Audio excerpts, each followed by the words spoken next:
Dicen que ningún papa llega por casualidad, que detrás del humo blanco hay una elección humana, pero también un susurro divino. Y si el verdadero legado de un papa no se mide por los dogmas que definió, sino por los corazones que tocó. Jorge Mario Bergoglio, el Papa Francisco, no fue un pontífice tradicional. Fue un hombre sencillo, imperfecto, elegido para una misión gigantesca.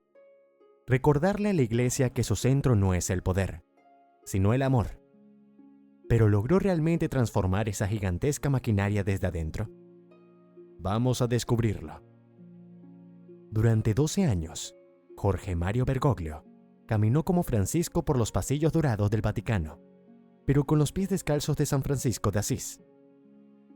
Su llegada no fue solo un giro geográfico, el primer papa latinoamericano, el primer jesuita, el primero en llamarse Francisco, sino un intento de giro espiritual. Cuando heredó el trono de Pedro, la iglesia ardía en escándalos, divisiones y heridas abiertas. Y sin embargo, con una sonrisa cálida y pasos lentos, intentó curarlas. Este video no es un homenaje vacío, ni una crítica feroz. Es una mirada honesta a lo que fue, a lo que intentó ser y a lo que dejó pendiente. Porque entender a Francisco no es entender a un hombre, sino un tiempo de la iglesia que no volverá.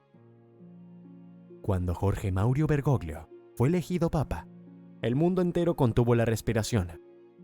Era argentino, jesuita, de mirada humilde y andar sereno. No venía de las élites romanas ni de las cúpulas europeas. Venía del sur, de una iglesia que conocía la pobreza en carne viva. Su elección fue inesperada, casi desconcertante. Y sin embargo, en ese gesto, el Vaticano parecía estar diciendo: necesitamos cambiar. Lo eligieron con 76 años, pero la edad no fue obstáculo para una agenda que, desde el primer día, desbordó energía. En lugar de instalarse en el lujoso palacio apostólico, eligió un pequeño departamento. Rechazó la limusina y prefirió los traslados en autos sencillos. El mundo, acostumbrado a la pompa papal, quedó perplejo. ¿Estábamos ante un líder que realmente quería reformar desde adentro?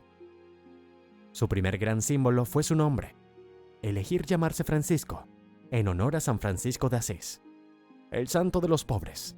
Era más que una lección espiritual, era una declaración política, una advertencia interna.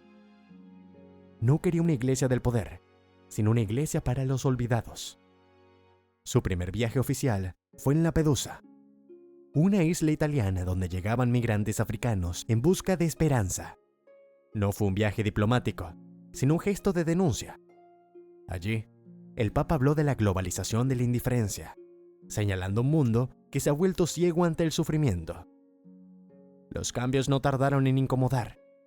Francisco abrió los espacios del Vaticano a personas sin hogar, instaló duchas para ellos, promovió la transparencia financiera y trató de limpiar décadas de corrupción institucional. Pero cada paso hacia la justicia encontraba muros de resistencia. Dentro de la misma curia, muchos vieron en él a un disruptor, un extranjero que no entendía las tradiciones. Las críticas se intensificaron. Lo llamaron populista, ingenuo, incluso hereje. Pero no retrocedió.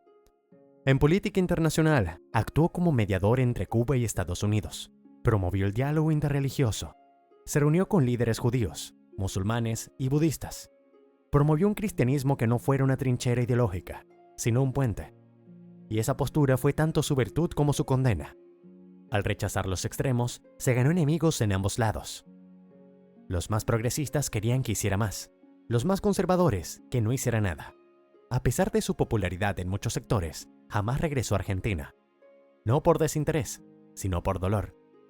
Argentina, su tierra, está dividida por una grieta política tan profunda que su visita habría encendido fuegos en vez de apagarlos. Prefería quedarse lejos, rezando por su gente sin convertirse en trofeo de ninguna bandera. Esa decisión, aunque comprensible, fue uno de los grandes silencios de su pontificado. Fue también el primer papa jesuita, y esa identidad marcó su visión, una espiritualidad centrada en el discernimiento, la justicia social y el encuentro con el otro. Pero ser jesuita en el Vaticano no es fácil. la Compañía de Jesús siempre fue vista con sospecha por sectores más rígidos. Él lo sabía, pero nunca encendió su identidad. Su discurso fue claro desde el principio. Quería una iglesia en salida, una iglesia hospital de campaña, no una institución autorreferencial, sino una madre que acoge, escucha y acompaña. También fue el Papa de los gestos. Abrazó a personas con enfermedades graves, lavó los pies a mujeres musulmanas en cárceles, rompió protocolos para besar a niños, visitó hospitales sin cámaras. Pero los gestos no bastaban. El mundo quería reformas concretas. En temas como la bendición a parejas homosexuales, Francisco dio pasos simbólicos. Reconoció su humanidad, defendió su derecho a estar en la iglesia, pero al mismo tiempo sostuvo que el matrimonio debería seguir siendo entre hombre y mujer. Intentó tender puentes, pero esos puentes fueron criticados tanto por quienes querían más como por quienes querían menos. En el tema de los abusos sexuales, enfrentó una de las crisis más oscuras de la iglesia. Prometió tolerancia cero, expulsó a decenas de sacerdotes y puso en marcha mecanismos de control. Pero muchos sobrevivientes dijeron que no era suficiente, que seguía protegiendo obispos, que no rompía del todo con el silencio.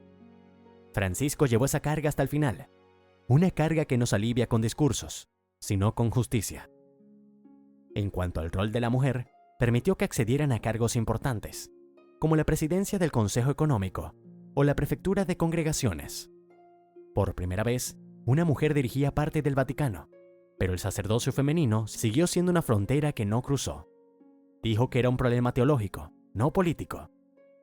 Esa respuesta, aunque doctrinalmente coherente, dejó un sabor a promesa incumplida para muchas creyentes.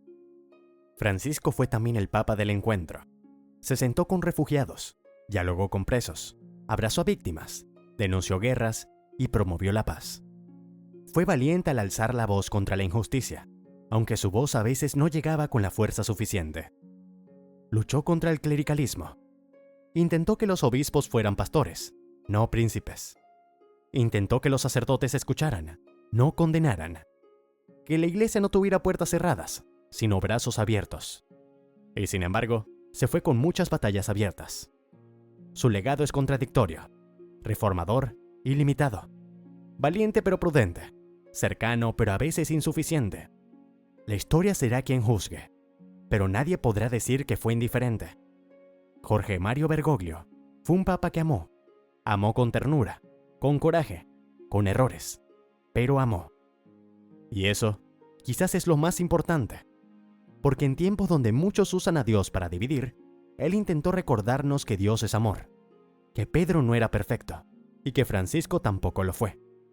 Pero ambos, en su humanidad, saltaron de la barca para ir hacia Él, sin garantías, solo con fe. El Papa Francisco no fue perfecto, y nadie esperaba que lo fuera, pero sí fue un reflejo auténtico de lo que puede suceder cuando un ser humano decide entregarse, con todo y sus límites, al amor de Dios. Su legado no está solo en los documentos ni en los titulares. Está en cada migrante acogido, en cada herida visibilizada, en cada oración compartida entre credos distintos, en cada alma que se sintió menos sola gracias a sus palabras, gracias a sus palabras. El trono de Pedro no es para el más fuerte ni para el más popular, sino para aquel que, como el pescador del Evangelio, se atreve a decir sí sin entender del todo la magnitud de lo que viene. Su tiempo como guía ha terminado, pero la misión continúa, en nosotros. Si este mensaje tocó tu corazón, te invitamos a compartir este video, a dejar tu reflexión en los comentarios y a seguirnos para seguir caminando juntos en este viaje de fe. Porque recordar es rezar, y rezar es amar.